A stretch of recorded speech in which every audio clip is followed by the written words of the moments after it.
All those unpopular positions that you see Kamala Harris take in 2019 on transgenderism, on the border, decriminalizing the border, all climate change, all that stuff, those are all majority positions of unmarried single women. And they are not majority positions for pretty much every other demographic. And so as long as the Democratic Party lets that demographic, dictate policy, and to be said, it is a growing demographic. If you look at those same exit polls, unmarried women actually outnumbered married women at the polls for the first time ever. Welcome to the Debriefs, where we talk to Washington Examiner's editors about the top stories this week and where they're headed. I'm here with Conn Carroll, commentary editor, and he is here to discuss Dobbs. Now, Dobbs is said in 2022 to be what killed the red wave. You have a theory it's what helped get Trump elected. Absolutely. So I think we do have to start with that premise, is that there was a huge backlash to the Biden administration, to inflation, to the border crisis, all that stuff. But then in June of 2022, you have the Supreme Court overruling Roe versus Wade, upsetting abortion law precedent of over 50 years. And you had this huge backlash from mostly unmarried women that said, look, this is out of control, this is unacceptable. And so then you have the red wave just never materialized. Democrats not only held on to, they added to their majority in the Senate, and they just very narrowly lost the House. And so a lot of people forget is that in the months after that, even the weeks after that, you had a lot of Democrats who before had said, look, Biden is too old. He said he's going to pass the baton. He needs to stick to that promise. After 2022, when that red wave never materializes, those same people, including Elizabeth Warren, Nancy Pelosi, said, no, you know what? Biden does have a magic touch.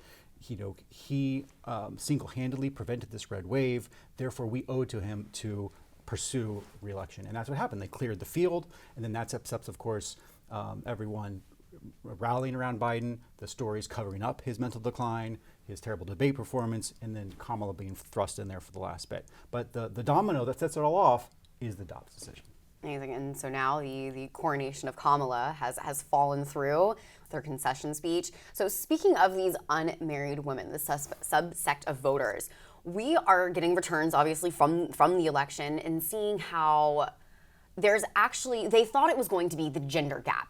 Trump is the boys, and Kamala Harris reaching out to the childless cat lady. Now, it turns out it's actually the marriage gap. Talk a little bit about what we've seen coming out of this election. Yeah, I think when you look before the election and you just Google gender gap, there's tons of stories. Name and out ran stories about the gender gap. New York Times, CNN, everyone was like, look, there's a huge divergence between men and women. Women are all going for Harris. Men are all going for Trump. It's going to be a historic margin. It was not. The gender gap actually fell between 2020 and 2024. It was 15 points in 2020, shrunk down to 7 this year. So still there, but shrunk. But there's another gap that actually grew, and that's the marriage gap. So if you look at just married Americans versus unmarried Americans, married Americans went for Trump Biden by 6 points in 2020, and then this year was up 15 points. So it grew by a huge amount. But we can also then drill down even further and look at the gender gap by marriage. So married men overwhelmingly went for Trump. And here's the surprise. Married women actually voted, the majority of married women actually voted for Trump, 51 to 48. This is not just married white men, this is all married women voted for Trump. And then you had Trump just barely squeaked by Harris among unmarried men, 49, 47, so very close.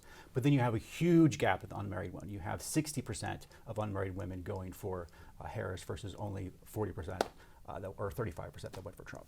And a little bit of a shameless plug for you. You have a new book out all about this marriage gap. And, so it's very timely right now. Talk a little bit about how this book kind of propelled all of this and is talking about all of this Absolutely. right now. So the book is called Sex and the Citizen. It's available on Amazon. Please buy it now.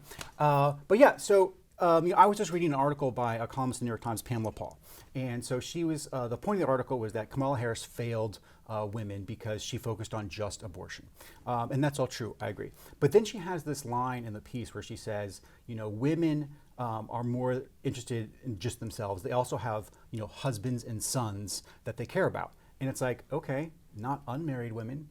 Only married women have sons and husbands that stretch their boundaries of the universe of people they care about. And there's actually social science research that goes into this that shows that unmarried women in particular, particularly unmarried white women, have a group-based identity around that subset, that they feel like when women are doing better, they are doing better. That just doesn't exist for married men, unmarried men, or even non-white single women.